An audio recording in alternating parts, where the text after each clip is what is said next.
Hey Photoshoppers, alright, so in this part we're going to add some extra color to something. But good thing to always do is when you create a layer, name it. I'm going to name that last one I did car, that I painted the car blue.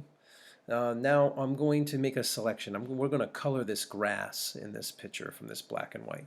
So I selected background, got my quick selection tool ready. This is all review. Now I'm going to click and drag my mouse and select all this foreground grass, including the shadows around it. So I'm just clicking and holding my mouse. The little plus symbol is indicated while you're grabbing everything. And I'm also going to grab that grass that goes alongside the car and recedes back in space to about right there. Now this is not perfect, the quick selection tool. It's kind of grabbed a few things that it shouldn't grab here. So I like to zoom in and double check my work.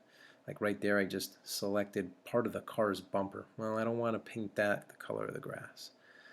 So what I'm going to do is if I hold the Option key, I switch my selection to a negative. That means I can take part of my selection away. And again, if I let go of the Option key, it becomes a positive again, and I can add more to my selection. So you can do this to refine edges, to clean things up, make a better selection. So I like to zoom in, zoom out, get the best cutout I can for this grass I'm going to paint. That looks pretty good. Now just remember, we're going to use this quick mask. It's pretty awesome. So that's on your keyboard. The shortcut is Q. Click Q. So everything that's red here, if you can remember, is what I'm going to mask away and not paint. So I got to tighten everything up. By selecting the brush tool and minimizing and enlarging the size of the brush, I can use that to paint away. And on your palette area, if your brush is selected as black, you can add more to what you're going to isolate away. And if you switch it to white, that means you take less away. So here I have it black selected, and I am literally cleaning up an area where it's a concrete wall in part of the car that I didn't want selected. Over here, I'm going to switch it to the white tool. And what that means is I'm going to indicate that, well, part of this is part of my grass. So I'm going to clean that up so it's not going past where I want. Right there, part of the grass was covered with some of the red masking. And right here, I'm going to switch to the black tool because part of my car bumpers is not covered. And again, red means we're not selecting that area. So that's why I'm painting areas red. Let me zoom out. Take a look. There's a little red blip, little snaggletooth down there. Let me clean that up. So I'm going to wipe that away. So again, everything that's black and white is what I want. By selecting Q again on the keypad, I can now double check my selection. It looks so much better, much happier. Go to Select, Select and Mask, hold the Shift key, and click that button, and you'll see your Refine Edge window pops up.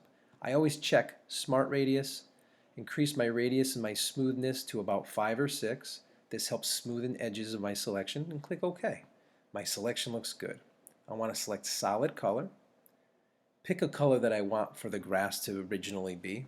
Again, I can change this later on anytime, but I want like a medium green. I'm going to click OK when I'm happy. And then I want to switch my solid color to a blending mode. So instead of normal, select overlay. That green looks pretty good. But now there's sand in my foreground where grass is not growing. So let me just select this layer. I'm going to call it grass. And I'm going to make a copy of it, clicking and dragging to the duplicate area. The reason I made a copy is because I want to play around with the coloring there, but not affect the original layer. So I'm going to click off the eye on the original layer, go back to the layer copy, and if it says, do you want to rasterize, click OK. And now I'm going to have some fun coloring. So on that layer copy, I'm going to select the brush tool, select the color for that sand in the foreground. So I'm going to pick kind of like a tannish taupe color, click OK, get my brush tool, and 100% is a lot of color. So I'm going to go down to about 50% or so of my opacity and add that in. It'll brush it in. You don't lose the shadows. The color goes into them. And then I'm going to add some of this sandy color into my grass in the foreground where it's not so clumped up, but at a lower opacity, like 15%. That way it gets like a kiss of the color in there, and it feels a little more like the sun is hitting it.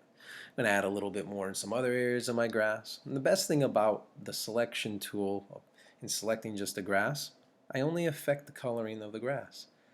Now if I want to darken the grass in any areas, I'm going to pick a darker green, click OK. And at around, I'm going to still use 15%. I'm just going to kind of rub that color throughout, just enhancing and darkening some areas, just a little more. You can be as fancy as you want with this and add as much color as you want in variation. It's really up to you. But again, that's how to make color enhancements and change. Just the important thing is, remember, make a layer copy so you're never affecting the original, and you can always go back in time. All right, good luck.